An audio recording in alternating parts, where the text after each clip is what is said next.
মানে আমি আর কি বলবো, আপনারা তো ভিডিওর মাধ্যমে দেখতে পাচ্ছেন টুনিদির পর্দাফাঁস। টুনিদির ভিডিওটাই নেই, অথচ টুনিদির ছবিটা দিয়ে টুনিদির পর্দাফাঁস করে দিয়েছে।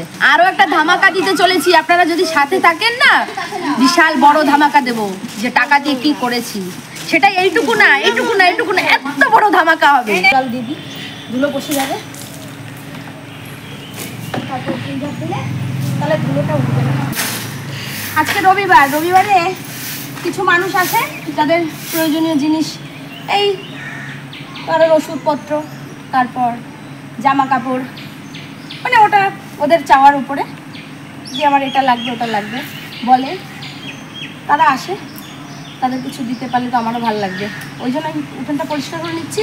টাইম চলে এসেছে তো, বিকালবেলা হয়ে গেছে, চলে আসবে, সেই জন্য তাড়াতাড়ি পরিষ্কার করে নিয়ে শাড়িটা। ভালো আছে? প্যাকেট এনেছো? হ্যাঁ হ্যাঁ, দাও প্যাকেট দাও। আমি অফিসে গেছিলাম, অফিস থেকে ফিরে আজকে অফিসেও যদি কিনা সব বস্ত্রদান হয় প্রতি রোববারে, রবিবারের মতন আজকে আমি তাড়াতাড়ি চলে এসেছি, কারণ একজন বিশেষ অতিথি আমার বাড়ি আসার কথা ছিল, তিনি এসেছিলেন। তার জন্য আসার সাথে সাথে আমি উঠান টুঠান ঝাড় দিয়ে তাদের কিছু অ্যারেঞ্জ করে আর সবার জন্য অ্যারেঞ্জ করলাম, বাড়িতেই করে ফেললাম বস্ত্রদানটা আজকে। এই হচ্ছে বিষয়, প্রতি রবিবারই হয়তো খাবার বস্ত্র দান হয়তো প্রতি রবিবারে। কোনোদিনও এইসব দেখাতে চাইনি, আগেও করেছি অনেক আগে করেছি। আমি আজকে থেকে সমাজসেবা করি না, অনেক বছর আগে।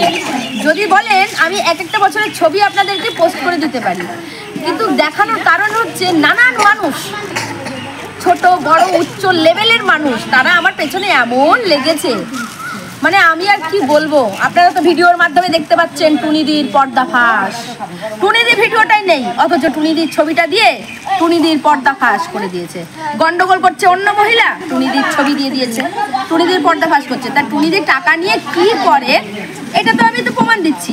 আরো একটা ধামাকা দিতে চলেছি, আপনারা যদি সাথে থাকেন না, বিশাল বড় ধামাকা দেব। যে টাকা দিয়ে কি করেছি সেটা এইটুকু না, এইটুকু না, এইটুকু না, এত বড় ধামাকা হবে। তার প্রস্তুতি চলছে। ধামাকাটা এখন আমি প্রকাশ করছি না, আমি শুরু করেছি। অবশ্যই এটা লোকানো থাকলো, আপনারা আশীর্বাদ করবেন যেন আমি সেই কাজটা করে উঠতে পারি। ঠিক আছে, সকলে ভালো থাকবেন, সুস্থ থাকবেন। বড়দের প্রণাম জানাই, ছোটদের অনেক ভালোবাসা মন থেকে। আর এরকম যদি কেউ থাকেন দুস্থ মানুষ, অবশ্যই আমাদের সাথে যোগাযোগ করবেন। আমরা কিছু অন্তত আপনাদের পাশে দাঁড়িয়ে সাহায্য করতে চাই, এইটুকু থেকে বঞ্চিত করবেন না। আমরা পাশে আছি, থাকবো, আশা রাখি। ভালো থাকুন, নমস্কার।